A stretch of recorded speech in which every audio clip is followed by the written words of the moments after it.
കേരളത്തിൽ മുൻകാലങ്ങളെക്കാൾ ഭൂചലനങ്ങൾ കൂടുന്നതായി റിപ്പോർട്ട്. കേന്ദ്ര ഭൗമശാസ്ത്ര മന്ത്രാലയത്തിന് കീഴിലുള്ള ദേശീയ ഭൂചലന നിരീക്ഷണ കേന്ദ്രത്തിന്റെ കണക്കുകൾ പ്രകാരം മധ്യ കേരളത്തിലാണ് കൂടുതൽ ഭൂചലനങ്ങൾ റിപ്പോർട്ട് ചെയ്യുന്നത്.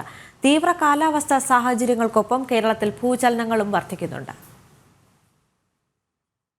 മധ്യ കേരളം കേന്ദ്രീകരിച്ച് കേരളത്തിൽ ഭൂചലനങ്ങൾ കൂടുകയാണ്. തീവ്ര കാലാവസ്ഥാ സാഹചര്യങ്ങൾക്കൊപ്പം കേരളത്തിൽ ഭൂചലനങ്ങളും വർദ്ധിക്കുന്നുണ്ടെന്നാണ് കണക്കുകൾ സൂചിപ്പിക്കുന്നത്. തൃശൂർ, എറണാകുളം, പാലക്കാട് ജില്ലകളിലായി കഴിഞ്ഞ 3 വർഷത്തിനിടെ 4 തവണ ഭൂചലനമുണ്ടായി. ഇതിൽ ഏറ്റവും ശക്തി കൂടിയത് കഴിഞ്ഞ ദിവസത്തെ തൃശൂരിലുണ്ടായ ഭൂചലനമാണ്. കേന്ദ്ര ഭൗമശാസ്ത്ര മന്ത്രാലയത്തിന് കീഴിലുള്ള ദേശീയ ഭൂചലന നിരീക്ഷണ കേന്ദ്രത്തിന്റെ കണക്കുകൾ പ്രകാരം മധ്യ കേരളത്തിലാണ് കൂടുതൽ ഭൂചലനങ്ങൾ റിപ്പോർട്ട് ചെയ്യുന്നതെന്ന് വ്യക്തം. ഇതിൽ 2020 മുതൽ 3 തവണ ഭൂചലനമുണ്ടായതും ഇടനാട് പ്രദേശത്താണ്. പ്രകമ്പനം 3 ജില്ലകളിൽ ആണ്. എന്നാൽ ഇപ്പോഴുണ്ടാകുന്ന ഭൂചലനം തീരത്തോടടുത്തുള്ള മേഖലയിലാണ് കൂടുതലെന്നും റിപ്പോർട്ടിൽ വ്യക്തമാക്കുന്നു. കൂടാതെ കഴിഞ്ഞ ഭൂചലനങ്ങളെ അപേക്ഷിച്ച് തീവ്രതയും കൂടുതലാണ്. 3 വർഷത്തിനിടെ 3 ഭൂചലനമുണ്ടായി.